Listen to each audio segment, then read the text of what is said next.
We are live with the Zohar. It is a pleasure to join you fine gentlemen in this case. So we've been dealing with this passage of Benayahu, and I'm hoping maybe we'll get more clarity today. Of course, in the Zohar, every time you get more clarity, you also get less at the same time. I think there's something like that, but sharpen the issues. Yel hashlosha loba. Oh, so where if you're in the mat, sorry, if you're working from the mat, I believe we're on page 42.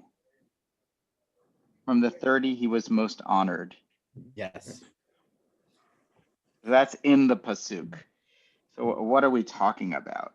What are we talking about? So the plain meaning of the verse, it's always useful to know what's the plain meaning of the verse.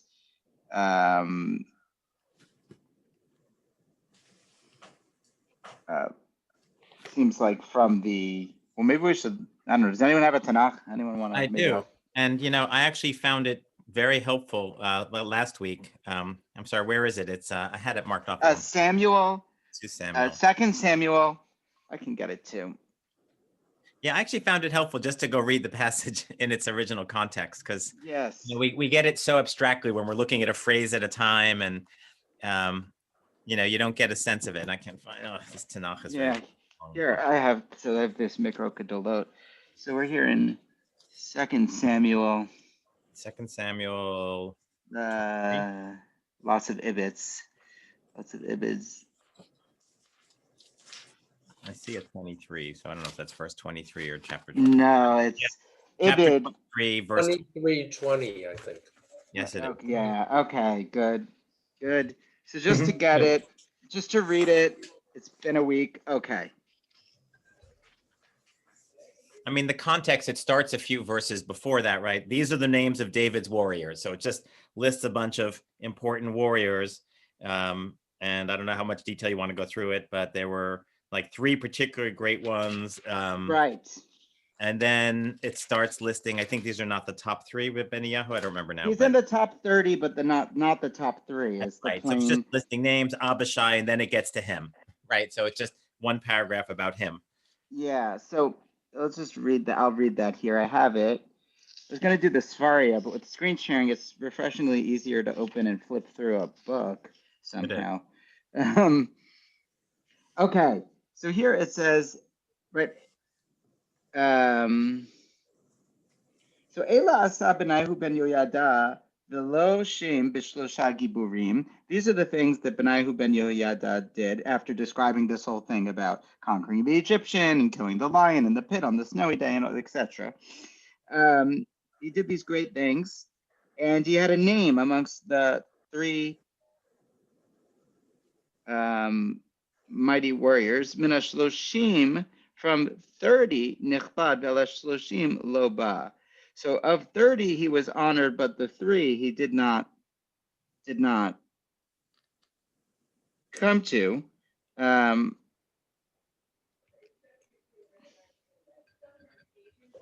just going to grab a Tanakh.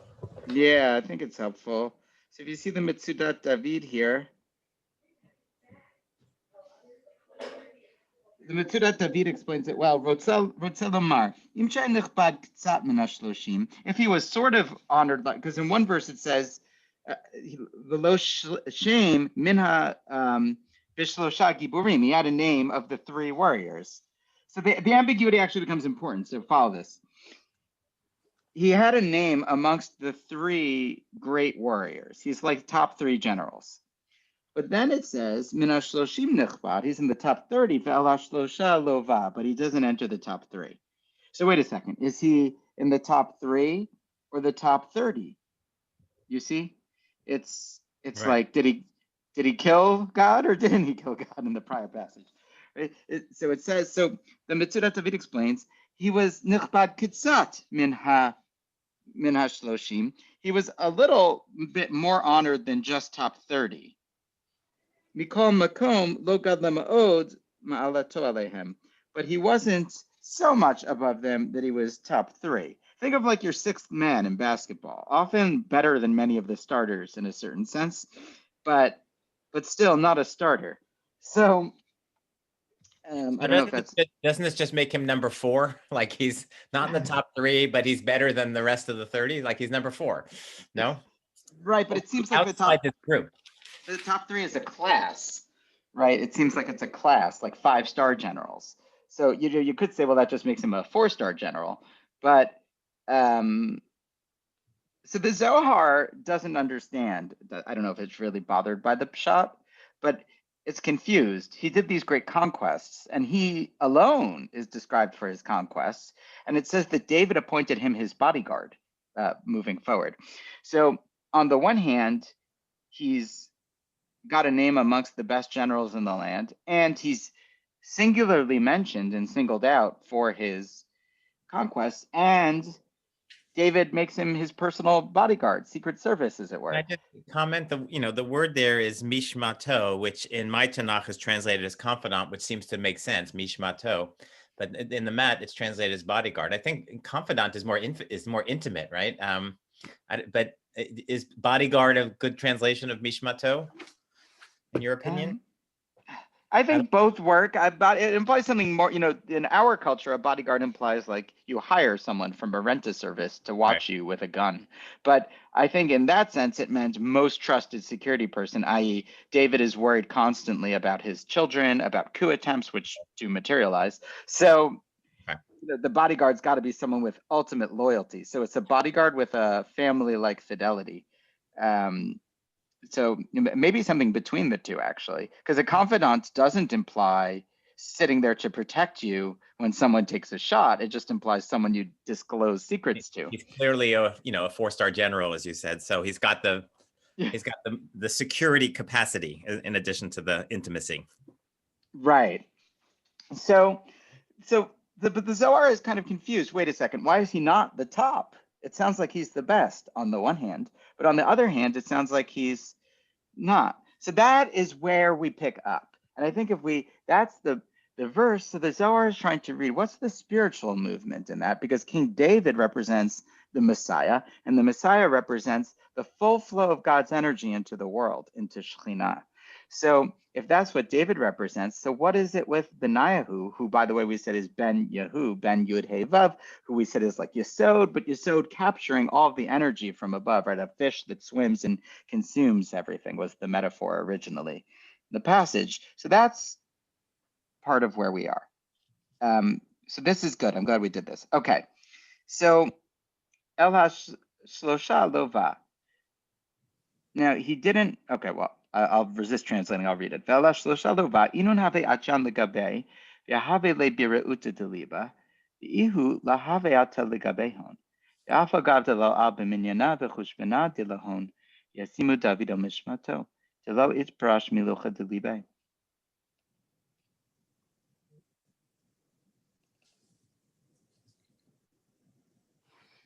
From the 30 he was honored.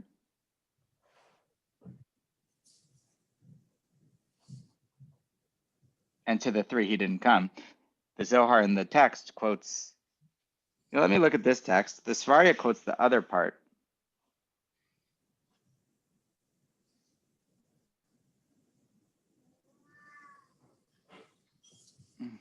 Oh, okay. I needed to read a little more above. Take 2. Reading the thing before. Minash Loshim Hachi Nechbad. He was most honored among the 3. Ilan Shloshin Shana Ilayin Dihu Natil Minahon Ve'angid Latata Uminayu Yahavan Natil Vitkarev. Read it again. Ve'ala Shlosha Lova Yinun Hava Achan Legabe Ve'ahive Lebiru Tiliba Ve'ihu Lo Have Ate Legabehon. Ve'ava Gavta Lo Albe Minyana Ve'chushbena Dilahon Yasimu Davido Mishmato Delo Itbrash Milucha Deliba. From the 30 he was most honored. These are the 30 celestial years on which he drew, conveying them below. Drawing on them, he drew near, but the 3 he did not attain. They approached him, giving to him wholeheartedly, but he did not approach them. Still, although he was not counted as one of them, right, and read the pshat here, David set him over his bodyguard, or over as a bodyguard, for he never faded from the tablet of his heart. That's what we read up to. A reading, a Zohar reading. These gave to him bireuta deliba, but he could not give to them.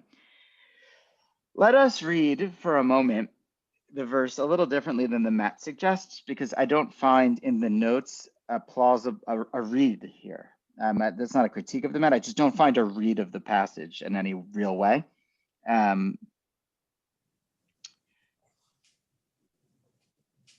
Let us say that the upper three are the inverted triangle, Chochma, Bina, and Da'at. Sometimes the three are Keter, Chochma, and Bina, as you know, but sometimes the first three are imagined a different way. And of course, since the place exists, the name isn't essential. Let us imagine that Bireuta Deliba, right, that the three doing things with desire of the heart, with Ritzon. Well, will is Keter. That's God's desire to create, the first urge or impetus. And so here, they do it, Bireuta Deliba, Chochma, Bina, and Da'at, God's mind, so to speak, knowledge, integrated ultimately, is originally, these are the top three generals, so to speak, Chochma, Bina, and Da'at, like Chabad, for which they're named. And these three top generals in this metaphor are willingly giving to him, to Benayahu, who we said is really kind of Yesod capturing all of it, right? And that would be kind of Ben, the son of Yud He Vav, of Yud. Yud could even be Chochma, He could be Bina, and Vav would be Tiferet in that. So he's the child of all of those things. So they're giving to him, but he doesn't give to them. Why doesn't he give to them? Why doesn't the flow come back up? Well, the answer is, of course, because of what happened. So we need to distinguish and make a mark in time. Before the cataclysm, before Benayahu did what he did, which was to kill the lion, which was the Shekhinah eating the sacrifices on the snowy day when sins grew in Israel, and before he killed Moshe, who was the Egyptian man, which was Tiferet, before he collapsed God, so to speak, Benayahu was able to receive flow from above, from the three above. But he can't go back up to them, because why? Because he, positioned here, has struck down and cut off the Shekhinah from below, and then he struck up, killing Moshe, which was our last passage. So now he's down here with no connection to what's above. He's isolated or disconnected. And so he can't approach them anymore because of what he's done, in a kind of ironic twist.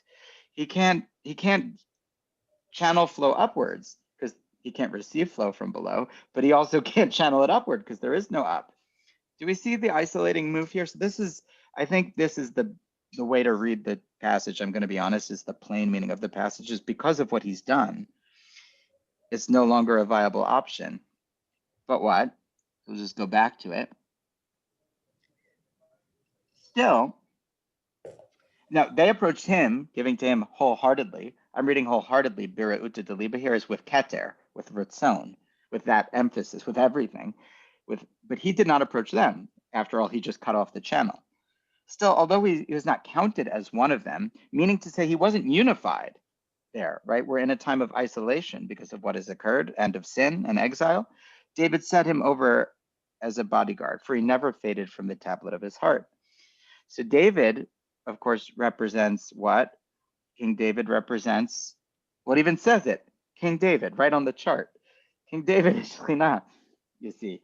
And so even though Yesod, which by the way is the Torah, but which is also the Tzaddik, the righteous one, the covenant I'm reading is the Torah, but it's also, Yesod is tzaddik. It's actually called tzaddik in some of the systems. Is the righteous one, and Benayahu is the righteous one, but is also the Torah, is also the covenant. So even though right now the covenant is breached, yeah, this is a deep message. Like, what about when the covenant is breached? Breach of contract speaks to lawyers. So but David is still, even though he has no access from above, and he's cut off this channel from below, nonetheless, David is still keeping him close in his heart. Even in the exile, as it were, we pine for Shekhinah, who has made itself or herself absent. We pine for Shekhinah, the flow there, but we pine for God above, for that divine energy. That's the point. And it's totally cut off, but still. And we are just sowed in this moment. In this moment, we're Malchut. And we pine for Yesod. So we're Malchut female, and we pine romantically for Yesod masculine, even sexually. But that relationship is absent. And that's not enough. Yesod has further cut off its relationship with what's above. So interestingly, and we're going to see this in the development of the passage, Yesod finds itself in the mirror image position that we find ourselves in. There is in the same way that poetically before Din or Gevura identifies with Shekhinah, because both constrict and both receive in that way. And so even when Shekhinah is cut off from above, it still is able to relate through constriction. So Yesod, see it in the passage as it develops lyrically. I'm just trying to highlight the move. Has cut itself off almost in a kind of, again, sadomasochistic move to resemble we who are cut off from it.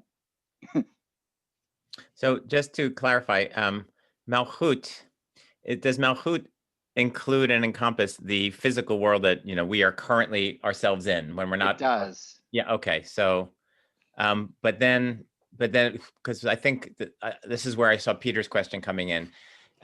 You said, but we in exile are cut off from Shekhinah, but then Shekhinah is part of this world on this chart. I think what I was thinking was, when we're in exile, we don't have full access to Shekhinah. That's us, concrete physical objects and our souls here on earth, just as Shekhinah doesn't have access to Yesod in this, or rather, is that what we're saying? Shekhinah doesn't have access to Yesod. But certainly Yesod is cut off from what's above because of Benayahu, or whatever his name is. Right, so who is Yesod? There were two different cutoffs, namely us cut off from Shekhinah is also mapping the way Yesod is cut off from what's above. Is that right? But there's a third then in that version of it. Right, so that is true. I was thinking about it a different way, which is that Shekhinah almost doesn't exist here when Yesod is cut off. In other words, Malchut is kind of disembodied because it's, but it's this as a version of the same thing. I think your way of saying it is actually the more classical way to say it, which is that we're exiled from Shekhinah, or the Shekhinah is in exile with us, is the way of saying it. But that is to say that then the Shekhinah, if God is in exile, God is absent. That's part of it. So yeah, we're cut off from Shekhinah in a sense, and Shekhinah is cut off from Yesod, and Yesod is cut off from Chochmah, Bina, and Dat, from the upper waters. So here's another question. Go on, Rabbi. So our role and Benayahu's role. So we're separate. When we're saying we, meaning the people of Israel, are cut off from the upper spheres. Is that because this other force personality did what he did, like kill Moses, cut us off? Or is Benayahu representing us, Israel and the mystic? Benayahu is representing the relationship. Benayahu is representing Yesod here because he is seen as more righteous than us. So he's a Yesod figure. He's the tzaddik, the ultimate tzaddik, and as such, he is fully identified with Yesod in this passage. So he, because of what he, Yesod, did, another way to read it is because the Torah or the covenant took vengeance on itself for our breach of it. So then the ultimate result of that is that the Torah collapsed the whole structure and it loses its flow from God above. In other words, so now everything is weakened. Before, studying Torah has mystical power, but now it's weakened because God isn't flowing into the Torah. Before, the tzaddik, the righteous person, can redeem tzaddik yesod olam, but now the tzaddik in yesod is cut off because of what the tzaddik did. Here, literally, Benayahu is the one that says, I'm going to just pull the plug, cut the cord. It's not working. I'm going to just destroy it all. But then he's cut off and we're cut off. I don't know if that answers your question. Yeah, okay. I was getting a little confused about us and Benayahu. Yeah, I would say for this, Really confused. for the simple way to read this story, I think it's best to just identify Benayahu as Yesod embodied. Remember, though, Benayahu is a more complicated version of Yesod embodied because he is originally, the flow came full from Keter down through Chochmah, Bina, and Da'at, from the three above into Yesod. And so Benayahu was Benayahu, empowered Benayahu. But now that Benayahu has killed Tiferet in the form of Moshe, the Ish Mitzri, Benayahu is Benayahu cut off. And so Benayahu received the flow. Now, even though Benayahu is cut off, Benayahu is still existing because of the flow that Benayahu received in the past. So I have a more general question now. Like, as I just read this passage in Samuel out of all context, Benayahu seems like a positive fit, right? He's one of these great warriors. He's in the top 30, right? He's like, you'd think praise would come upon him. And yet here, a lot of this activity is being attributed to him is kind of negative. He's this guy who's killing God and killing Moses and cutting off flow. So I'm just sort of curious, like, and this is probably an unanswerable question, like, how does the composer of the Zohar come to take this figure from Samuel and have him playing this role? You beat me to asking exactly that question, Andy, but let me just extend it even a little bit. Sure. I mean, this little paragraph that we've been interpreting is like a nothing paragraph. It's one of Right. interesting, most throwaway passages in Tanakh. Let me just assert for purposes of We wouldn't miss it if Sure. we're excised. No one would and know. yet it's being used to carry, metaphorical sense, some of the most profound ideas about the nature of evil in the world, or whatever the way to summarize this long story. And so there's a gigantic literary question that you're also raising, namely, why take this very short section of ridiculous, unimportant stories and make them bear such weight and a lot of trouble. The Zohar took a lot of trouble to map. Right. Many pages in the Zohar. Like, they could have named the donkey driver someone else, right? They could have, and then so I'm just fascinating. Like, but is there I mean, I'm sure we don't have the literal historical or psychological answer, right? Like, what moved the person, but do we have any insight into that at all? How this happened? So I can say a few things with some clarity. One is I have a read, which if we make it to the end of this, I'm going to propose, which is that, so it's a two-part answer. One is the auditory quality of the name Benayahu excited the writers of the Zohar. So that's maybe a surprising answer. It's the sound of the name, and the sound of the name in two parts. So there's subpart A and B to the first part of my two-part answer. 1A is Benayahu. The idea that he is a son of Yud He Vav is just when you're focused on the divine name and you see the divine name all over someone's name, immediately that's a sign that this person is significant. And the second part of the auditory answer is that I actually thought that they understood from Benayahu. They're writing in Aramaic, and Benayahu is among us. And he makes this appearance among us. And they're going to actually, in the end, relate this to a Ma'amar Chazal, a classic rabbinic statement about people that speak Divrei Torah Benayahu between themselves. And no one has said this in any commentary, not Matt, not any classic commentary. I looked at 10 classic commentaries as my first original thought about the Zohar, which means I'm liable to some form of death, according to a few pages prior. But I think I never heard anyone say it. And I asked people that teach it, and no one said it. No one said it was good or bad, so I'm going to say it. I think Benayahu and Benayahu are auditorily related. The Zohar is making a link. So some of it's the coincidence of the name. That's A, or 1A and B. two in relation to this, but the questions are good. These aren't answers. These are just sort of context to the question. The questions remain, I think, taking a minor passage and making the crux of the entire divine revelation and subsequent exile. And by the end, even the tikkun, the coming of the Messiah, is going to be dependent on this passage. So the whole history of God is in this one little minor passage. But I'm gonna see that and raise you one. This is, total speculation based on absolutely no knowledge or information. But, as you're starting to describe Benayahu both as the Son of God and among us, it's a natural Christian allusion there, right? That's how Jesus is understood by the Christian surroundings of the medieval composers of the Zohar. And here, this character is being cast in a very nasty, evil way. He's responsible for severing the connection between heaven and us. So, I wonder if this is an, indirect dig at Christianity. He killed Moses. Moses, even better, right? Right. Interesting. So I'd always read this as praiseworthy of Benayahu and casting him as a tragic figure, kind of the divine hitman, the guy who's hired to do the unfortunate task, but he's still hired by God, and it's still holy in its tragedy. And he's the ass driver who we thought was a nice guy, and he knew all these secrets. So I'm not sure, Andy, that I buy that he's the evil one. He's not really Sitra Achra.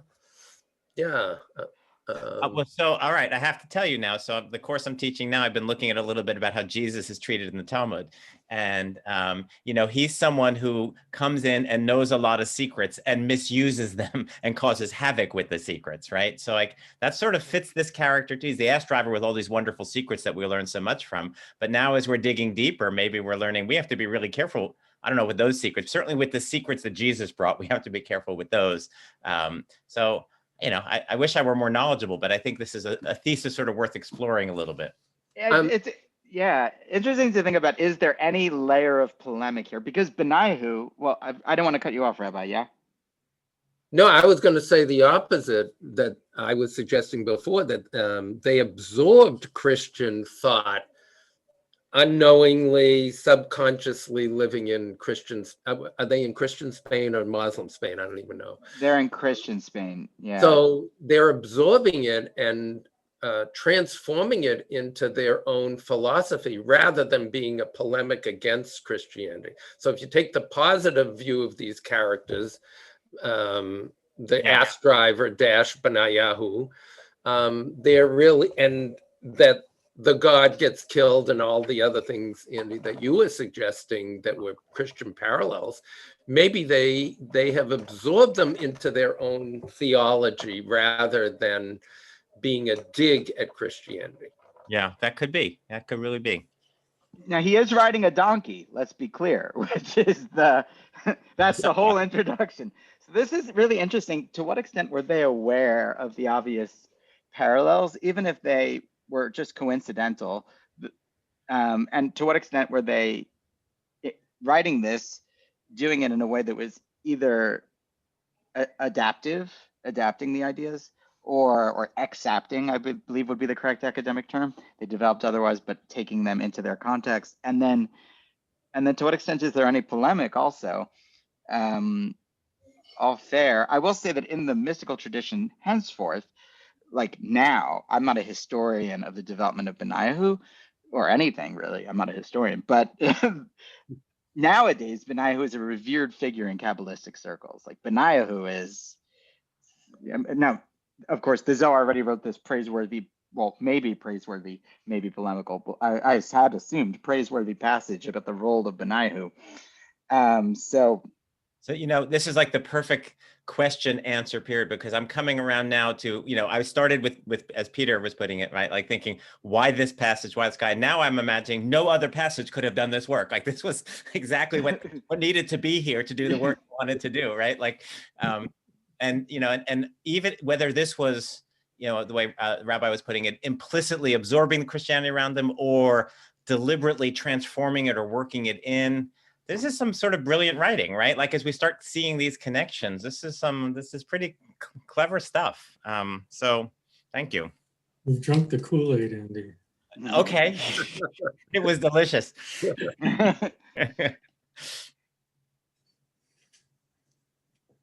So he never separated milucha delibe la'almin.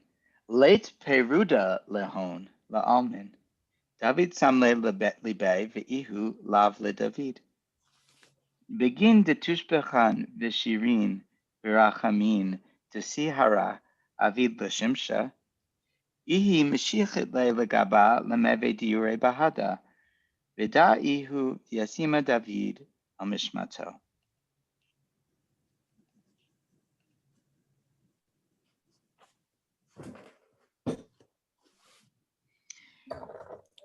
They are never separated. Herefore, he never faded from the tablet of his heart. It's a little different. He never faded milucha delibe le'almin, forever. They are never separated forever. The forever is a repeated thing, le'almin, in the text. I don't know that the translation, which puts it in an earlier place in the sentence, captures the rhetorical feel. Maybe it does. The translation is a great rhetorical translation, but still, and still is the next word. But so they're never separated. David set his heart on him, not he on David. For with praises, songs, and love that the moon offers to the sun, she draws him toward her so that he dwell with her. This is David set him over his bodyguard. So let's just follow this. David, I'm going to draw it in the, do you see my pointer or do I need to go to whiteboard? Do you see my cursor or no? Yes. David kept him, Benayahu, in his heart forever. David kept Benayahu in his heart forever. But Benayahu did not pay attention to David because Benayahu had killed the lion. I'm adding that. It doesn't say that, but that's why.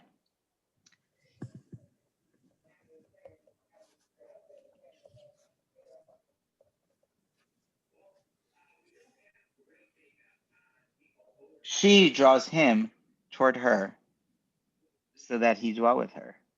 This is David set him over his bodyguard. So David wanted him to be a bodyguard, wanted him to be close, wanted him to be intimate. So just like the moon and the sun, David is the moon, Benayahu is the sun. So this is a weird example. The moon only receives light from the sun. It doesn't give off its own light. That's why the moon is Malchut or Shekhinah, because the moon only receives, but it doesn't give. Now, even when there's an eclipse or it's nighttime, exile, but the sun is still there. It's just not shining. You're just not reflecting it. So David wants to continually attract. And how? So we have a pretty big breach. Yeah. Yesod pays no heed to Malchut. And we mentioned earlier that these, Chachma bin and Dat, pay no heed to Yesod. So it's a pretty broken system. So the answer, so this is our state. The river of flow in the Zohar is not flowing. It's not flowing. So what do we do in that place where it's not flowing? What do we do? What can we do? What can David do? So what did David do? Well, we know what David did. David wrote Psalms. David was the Mishorer of Yisrael. He was the great poet. He wrote poems and songs. So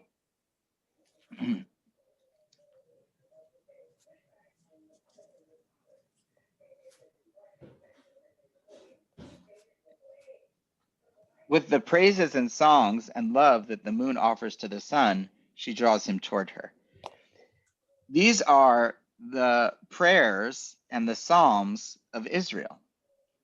When we pray, when we offer Psalms, we're able to momentarily reconnect the flow despite this cataclysm that has occurred. And so now the Zohar, despite totally self-destructing, offers an out as the redemptive end of the passage. During prayer, though, God's presence, which this is a good Purim prep, right? There's total hester panim.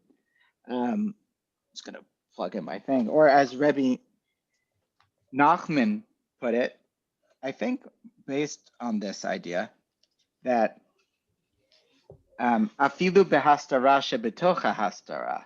Rabbi Nachman said, I think based on this passage, this is a Hasidic way of telling the same story, even when God is hidden in God's hiddenness, even when God's hiddenness is hidden, like the hiddenness in the hiddenness, it's 2 layers deep, which is, I think, what this is talking about. But Hashem is still found there in prayer. So this gives a very, and the prayers are like love songs, right? The prayers are like love songs. So if you imagine this, I think the sun and the moon, there's a romantic feel to it, there's a cosmic feel to it also, literally. Even if so the prayers are like us appealing to a lover that has rejected us, who themselves has been rejected by the lover that they want because of their own actions, thinking it's not good for now.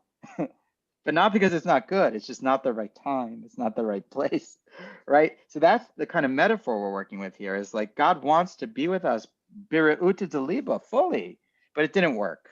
This relationship totally broke down at every level. But our songs and our prayers tap in again. They get the whole system going.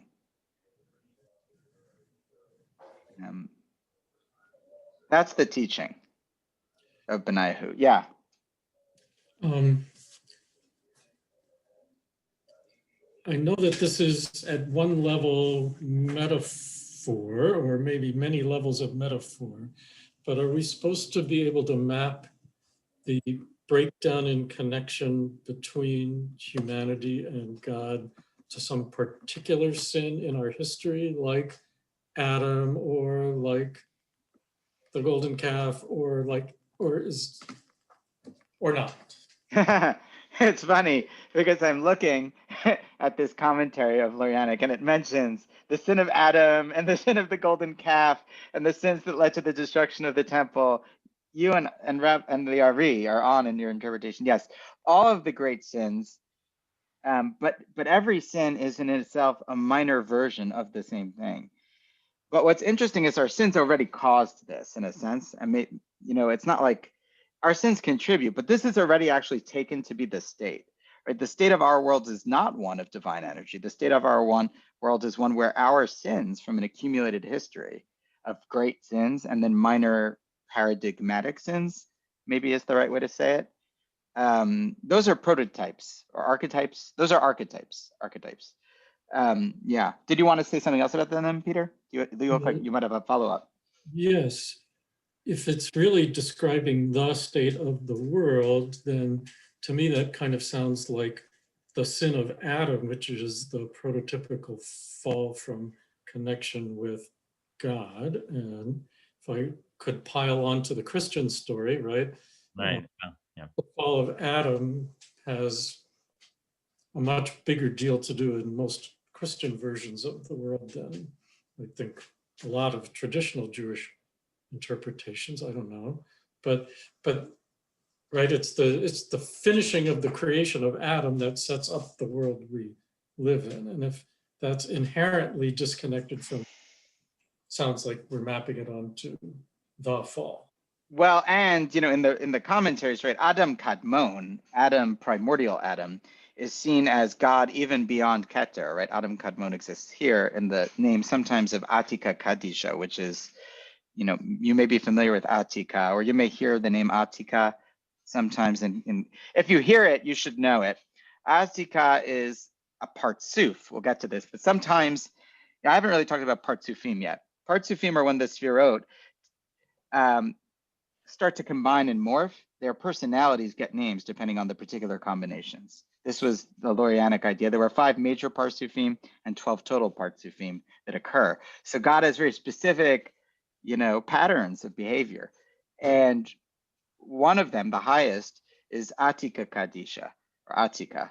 And Atika is when Keter clothes itself in the Malchut of Adam Kadmon, of whatever world is above, which is entirely indescribable. But there must be a world above what we can put on a chart.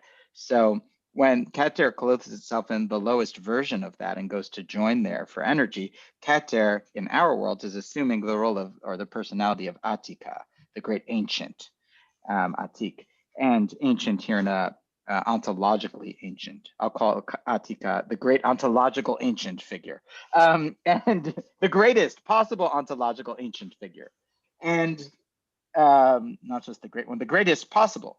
And so that's Atika. So the passages really, when they say that Benayahu are Mikab Tze'el, from the place that gathers all energy, are really talking about Yesod as a child of Atika.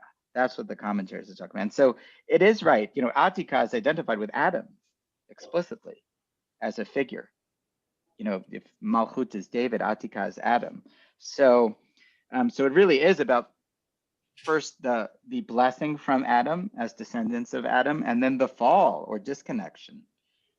I might add to that too, that I would think one answer to Peter's question is both, namely that it's about general sins and particular sins, right? Like certainly at the time of the composing of this, Israel is in exile. And so we're talking about this general state of the world of being in exile. But I also like the reading where, every moment when you're doing something sinful, whatever that might be, even if it's merely not thinking about God for a few moments or something, like in that moment, you are killing Moses, right? Like this is always on the astral level, it's equivalent to the killing of Moses. So I think it could apply to each individual sin, to as well as the big ones, as well as sort of the general state of the world. Let me just finish this part of it, and then next time we'll actually, I think, finish the whole teaching. We may finish it today. Naflu Rabbi Elazar v'Rabbi Abba kameh adahachi v'hachi. Excuse me. La chamulai. Kamu v'istaklu l'chol sitrin v'la chamulai. Yatvu uvachu v'lo yachilu l'malala da l'da. Levatar sha'ata amar Rabbi Abba v'dai had taninan debechol orcha de tzadikaya azlin umilin de oraita Benayahu. Inun zakain dahu alma achan legabehon. Badai dahu Rav Hamnuna Sava. Da'ata legaban mehu alma legalalan milin ilain. Biad lo nishtamode be'azil levi it kasiminan. Kamu vahabu bai lemitan lechamre velo azlu. Bai lemitan velo azlu. Dechilu va'anchulon lechamre. Ad yoma havu karan lehu atar doch dachamare. Or duch dachamare. Here we get the conclusion of the mini saga, and next time we get the conclusion of the whole teaching. We get some concluding ideas. So Rabbi Elazar and Rabbi Abba, who started with this idea of Shabbos, you remember, and we had Kiddush and what happens on Shabbos mystically, and Yesod and Bina and all of that. Maybe you remember, maybe not. Anyway, so Rabbi Elazar and Rabbi Abba fell before him. Meanwhile, they did not see him. They rose, looking in every direction, but could not see him. They sat down and wept and could not speak to one another. After a while, Rabbi Abba said, "This is precisely what we learned. On whatever path the righteous walk, with words of Torah between them, virtuous ones of that world come to them." This was indeed Rav Hamnuna Sava coming to us from that world to reveal these words to us. Before we could recognize him, he vanished. So a few things. Immediately, we've been corrected. We thought this was the son of Rav Hamnuna Sava. We thought it was his son, but we were wrong. This is a reincarnation of Rav Hamnuna Sava himself, a colleague who they had known before he died. So this is yet a deeper revelation. Benayahu is Rav Hamnuna Sava, the teacher of the letters. It's the very same person appearing. And we had asked earlier in the story, I forgot, maybe Andy, maybe Peter had asked it, wait a second, if this flow is all cut off, if Benayahu killed the lion, how is he telling them this? How can Benayahu appear if Benayahu is gone from the world? How can Yesod? Yesod comes to teach this. So how is Yesod coming down to make an appearance to teach this teaching about being cut off? Which is why immediately he's gone, because it's not possible to teach this. You see? What do you mean he's gone? Does he just disappear? He's like, he's not mentioned again. Right up to this moment, it's the donkey driver who's been speaking, right? Telling all these things. So now the story goes to Elazar and Abba, but the donkey driver just has disappeared? He's just gone. And they look everywhere and they can't find him. Mhm. So, Rabbi Confer. Oh, right. It did say that. I'm sorry, I missed that, right? They did not see him.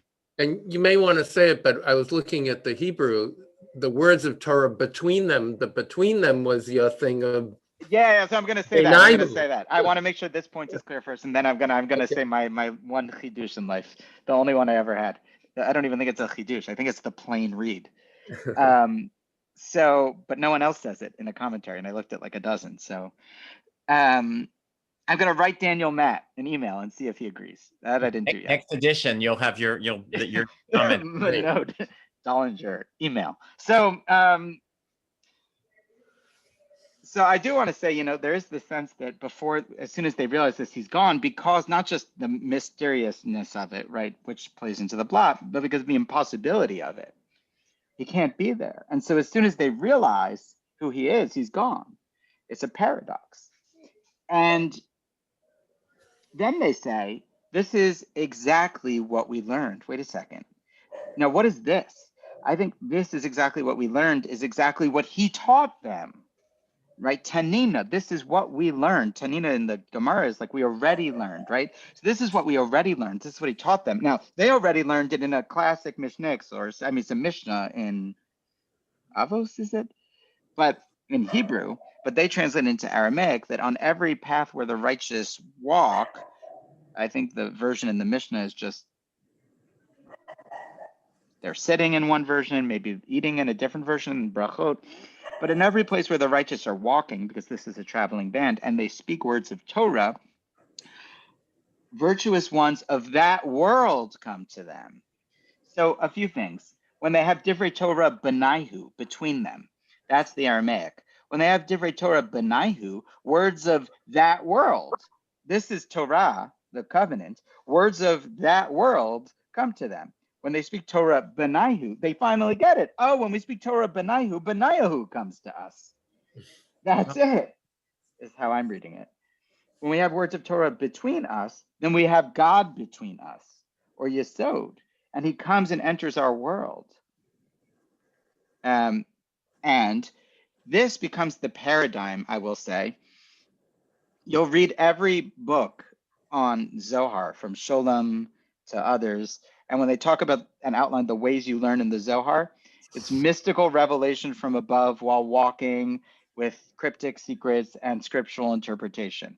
So this is the most classic Zohar. If you're trying to get a classic Zohar piece, this has got all the bells and whistles. It's got the cryptic teaching, the scriptural interpretation, it's got the mystical visitor from beyond, it's got reincarnation, and it's got a traveling band of mystics encountering a surprising and mysterious figure. It's the whole thing. So they're I just. have one more observation, which I'm just getting from the notes here. So, you're right there. Note 300 talks about this description of Benayahu, and you go back to the Tanakh, and it says Benayahu was son of Yehoyada, Ben Ishchai, it says. But the English translation leaves that phrase out entirely. I don't know why it does that. It just says Benayahu, son of Jehoiada, and leaves out that expression, son of a living man, which is in the Hebrew. It also has an asterisk and a bracket there. So maybe there's different versions or variations. There are, yeah. So Yeah. I looked in the Brown Driver Briggs. But Yeah. okay, before you go there, so but if you look at note 300 in the mat, it's really beautiful, which is that this interesting expression, son of a living man, is getting at the idea, according to Tractate Brachos, that the righteous are called living even in death. And so here you have this figure who on some level of analysis, as you were saying, if the energy is cut off, he can't be there. But he is there as if living when you are, inhabiting his spirit, so to speak, right? You make him alive when you're doing words of Torah, when you're examining the Torah. So it's as if Benayahu is among you. And that connects nicely to this description of him as the son of a living man, which is teaching you that although he may not be here because he's dead or gone as a real human being, his spirit is still alive when you are basically recreating his spirit. It's really I think it's really beautiful. And now we have the place, just to add, of Torah and Tefillah, of prayer and Torah study in the mystical tradition, right? Not just as acts of knowledge, but acts of revelation of God, right? You see it's complete.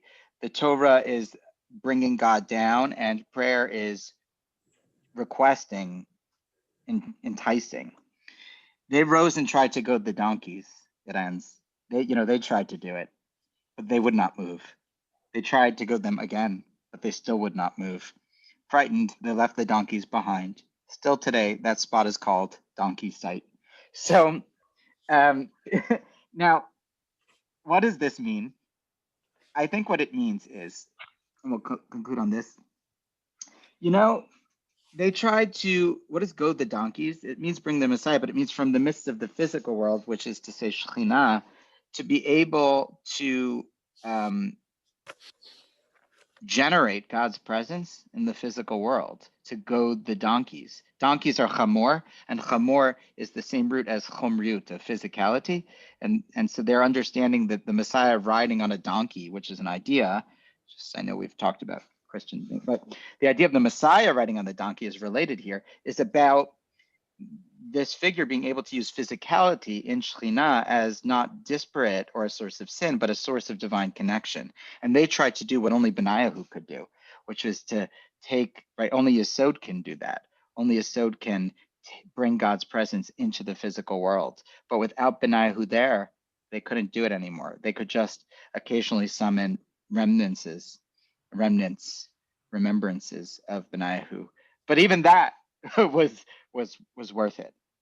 So that's the conclusion. We're still not done officially with that episode of the donkey driver. We now have just a few more things about verses that are related, but we're done with the narrative portion of this thing, and soon I think next time we'll finish the formal teaching. So I'll leave us with that. And I hope that, I find this teaching to be quite beautiful and inspiring. And I think it's a good, why study the Zohar? Mystical teaching is for them the teaching that brings God's presence, even when it's impossible, down into the world. And prayer and songs and poetry are the things that bring it up. And it has to happen Benayahu, amongst comrades. Yeah. So I think that's the other part, which is that if we were all reading this alone, it wouldn't be nearly as sweet as doing it together. So thank you all. Thank you. Nice, Awesome. nice ending. Thank you, Rabbi. Excellent. All right. Take care. All right. See you guys later. You